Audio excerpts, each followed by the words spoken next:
जन 200 वंदे मातरम। दिल्ली ब्लास्ट मामले में सुरक्षा एजेंसियों ने गुनहगारों को रातों रात एक बहुत तगड़ा झटका दे दिया है।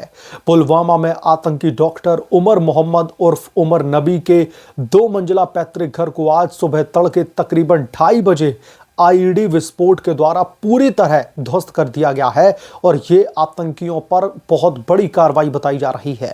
ये कार्रवाई जम्मू कश्मीर की पुलिस, सीआरपीएफ और अन्य एजेंसियों की संयुक्त टीम ने अंजाम दिया है, इसको जो आतंकवादियों को सख्त संदेश देने का प्रतीकात्मक कदम है। दोस्तों, वीडियो फुटेज में मलबा, टूटे ईंटों के ढेर और मुड़े हुए लोहे की चादरें बिखरी नजर आ रही हैं। अधिकारियों ने इसे दरअसल मिलिटेंसी के खिलाफ में जीरो टॉलरेंस का उदाहरण बताया है। इसके अलावा दोस्तों, आज सुबह भी एनआईए ने फरीदाबाद के अल फलाह यूनिवर्सिटी कैंपस में उमर और उसके सहयोगी डॉक्टर मुजम्मिल शकील की डायरी भी बरामद की है, जिसमें कोडेड मैसेजेस और प्लानिंग के निशान भी मिले हैं। यानी कि एक बहुत बड़े धमाके की, बहुत बड़े प्लानिंग की तैयारी थी। दरअसल डीएनए रिपोर्ट से भी अब पुष्टि हो गई है कि ब्लास्ट वाली कार में उमर ही सवार था। अंतर्राष्ट्रीय स्तर पर दोस्तों, अफगानिस्तान में छिपे संदिग्ध हैंडलर मुजफ्फर के लिए लुकआउट सर्कुलर भी जारी करवाया गया है। गृह मंत्रालय ने पूरे एनसीआर में हाई अलर्ट घोषित कर दिया और जम्मू कश्मीर वैली में 50 से अधिक दोस्तों रेड जो है मारी गई हैं। 50 से अधिक छापेमारी ऑपरेशन चलाए जा रहे हैं। प्रधानमंत्री मोदी ने कैबिनेट मीटिंग में कहा कि आतंक के खिलाफ में भारत का जवाब कड़ा और तुरंत होगा। दोषियों को छिपने की कोई भी जगह नहीं मिलेगी। पिछले 24 घंटों में एजेंसियों ने 13 और संदिग्धों को दोस्तों हिरासत में लिया है, जिसमें उत्तर प्रदेश के कानपुर और लखनऊ से 5 डॉक्टर शामिल हैं।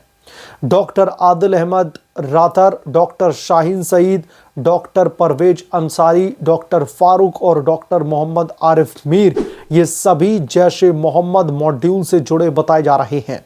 फरीदाबाद रेड से पहले ही 8 गिरफ्तारियों को अंजाम दिया जा चुका है, जिसमें 3 कश्मीरी डॉक्टर हैं। डॉक्टर मुजम्मिल अहमद गनाई जो कि पुलवामा का रहने वाला है, डॉक्टर शाहीन शाहिद और डॉक्टर आदिल मजीद राथर जो इस पूरे के पूरे कांड में शामिल थे। रिकवरी में दोस्तों भी नया एक मोड़ आया है। 2900 किलोग्राम विस्फोटक सामग्री के अलावा 2 असॉल्ट राइफल्स, 500 जिंदा कारतूस और 20 क्विंटल एनपीके फर्टिलाइजर जो कि एएनएफओ बनाने में इस्तेमाल होता है, यानी कि एक तरीके से ये विस्फोटक पदार्थ बनाने में इस्तेमाल किया जाता है, ये भी बरामद किया गया है। उमर की लाल जो है फोर्ड इको स्पोर्ट फरीदाबाद से भी जब्त की जा चुकी है, जबकि लापता मारुति ब्रेजा यूनिवर्सिटी के पास में मिली है। और जांच में यह भी पता चला है कि मॉड्यूल ने 32 वाहनों को टारगेट किया था, लेकिन सहयोगियों की गिरफ्तारी से घबरा करके उमर ने जल्दबाजी में दिल्ली में जाकर के विस्फोट कर दिया। दरअसल थ्रीमा ऐप के जरिए तुर्की से संचालित ओकासा ने ये निर्देश दिए थे, जिसकी आईपी ट्रेसिंग जो है लगातार इन्वेस्टिगेटिव एजेंसीज की तरफ से की जा रही है। सोशल मीडिया पर दोस्तों जो अफवाहों का दौर चल रहा था, उसका भी पर्दाफाश हो चुका है।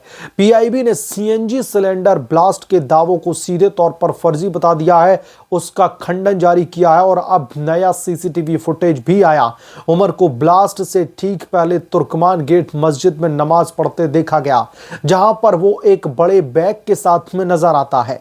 दिल्ली ब्लास्ट पर विपक्ष ने भी सरकार का जो है कहीं ना कहीं जो है साथ दिया है। कांग्रेस पार्टी के सांसद शशि थरूर ने कहा है कि आतंकी हमला बिना सजा के नहीं रह सकता, बल्कि पूरे देश को एकजुट होना चाहिए। गृह मंत्री अमित शाह ने संसद में बयान दिया कि यह पाकिस्तान प्रायोजित हमला है और डिप्लोमेटिक चैनलों से इस्लामाबाद पर दबाव बनाया जा रहा है। अमेरिकी विदेश मंत्री मार्को रूबियो ने भारत की जांच की तारीफ की है, जबकि सिंगापुर के विदेश मंत्री विवियन बालाकृष्णन ने एकजुटता जो है व्यक्त की है। यानी कि पाकिस्तान के जो अब इसमें सबूत हैं वो दिख रहे हैं, पाकिस्तान की संलिप्तता साफ होती दिख रही है। पीएम मोदी ने दोस्तों आज भी ट्वीट करके कहा है कि 13 निर्दोषों की शहादत व्यर्थ नहीं जाएगी, हमारा संकल्प अटल है। बिहार चुनाव के परिणामों के बीच में दोस्तों ये घटना राष्ट्रीय सुरक्षा को नई प्राथमिकता दे रही है। विशेषज्ञों का मानना है कि ये रेडिकलाइज्ड प्रोफेशनल्स का खतरा लगातार बढ़ रहा है, जहां पर पढ़े लिखे डॉक्टर्स जिहाद में शामिल हो रहे हैं। अब दोस्तों हम बात करते हैं इस घटना के दरअसल मूल बिंदु पर। 10 नवंबर को तकरीबन शाम को 6 बजे 6:52 पर दिल्ली के व्यस्त नेहरू प्लेस लाल किले के इलाके में एक सफेद हुंडई i20 कार अचानक से फट जाती है। विस्फोट इतना तेज था कि आसपास की 12 गाड़ियां पूरी तरीके से क्षतिग्रस्त हो जाती हैं, खिड़कियां टूट जाती हैं और यह धमाका 100 मीटर दूर तक सुनाई देता है। शुरुआत में इसे गैस लीकेज समझा गया, लेकिन फॉरेंसिक जांच ने अब साफ कर दिया है कि यह दरअसल अमोनियम नाइट्रेट फ्यूल ऑयल से लदा वाहन बॉर्न आईईडी हमला था। दरअसल इस धमाके में 13 लोगों की मौत हुई है, जिसमें से 5 महिलाएं और 2 बच्चे शामिल थे और 24 से अधिक घायल हुए हैं। पीड़ितों में दिल्ली के स्थानीय निवासी, पर्यटन और एक विदेशी नागरिक भी शामिल है। जांच की शुरुआत में दोस्तों श्रीनगर में जैश ए मोहम्मद के पोस्टर्स चिपकाने से इसकी पूरी की पूरी शुरुआत हुई थी। एनआईए को पता चला है कि यह एक बड़े मल्टी सिटी अटैक का हिस्सा था, जिसमें दिल्ली के अलावा मुंबई, लखनऊ और जयपुर जैसे शहर टारगेट पर थे। मूल प्लान था अगस्त 2025 का, लेकिन गिरफ्तारियों से डर कर के तारीख 6 दिसंबर बनाई गई। बाबरी मस्जिद विध्वंस की जो वर्षगांठ है उस पर फिर उसको शिफ्ट किया गया। उमर जो फरीदाबाद के अल फलाह यूनिवर्सिटी में लेक्चरर था, मॉड्यूल का सेंट्रल लिंक बना हुआ था। उसके सहयोगी डॉक्टरों ने मेडिकल नॉलेज का इस्तेमाल करके खतरनाक केमिकल्स हैंडल किए थे और 25 लाख रुपए नकद जुटाए गए थे, जिसमें कंपोनेंट्स तमाम जो खरीदे गए, ये जो बॉम्ब फोड़ा गया है इसके लिए जो कंपोनेंट्स खरीदे जाने थे वो सारे इसी पैसे का इस्तेमाल किया गया। गुड़गांव और नू से फर्टिलाइजर मंगवाया गया। उमर का परिवार भी जांच के अब घेरे में। उसके 3 रिश्तेदार, चाचा, चचेरे भाई और एक कजिन को पूछताछ के लिए एजेंसीज ने अब हिरासत में ले लिया है। यूनिवर्सिटी को एनएएसी का नोटिस भेजा गया है। फर्जी दरअसल एक्रेडिटेशन के आरोप लगे हैं। ब्लास्ट साइट से 40 सैंपल कलेक्ट किए गए हैं, जिनकी रिपोर्ट आने वाली है। एनआईए और दिल्ली पुलिस ने दोस्तों यूएपीए के तहत केस दर्ज कर लिया है। प्रमुख खुलासे क्या हुए हैं जरा ये भी समझ लीजिए। गिरफ्तार डॉक्टर्स ने मेडिकल स्टोर से केमिकल्स खरीदे थे। एक ये बड़ा खुलासा हुआ है। उमर सबसे बड़ा रेडिकल था जो कश्मीर से दिल्ली पहुंचा था। 25 लाख रुपए नकद के अलावा हवाला रूट से पाकिस्तान की फंडिंग की भी पुष्टि हो चुकी है। उकासा उसका असली नाम मुजफ्फर है।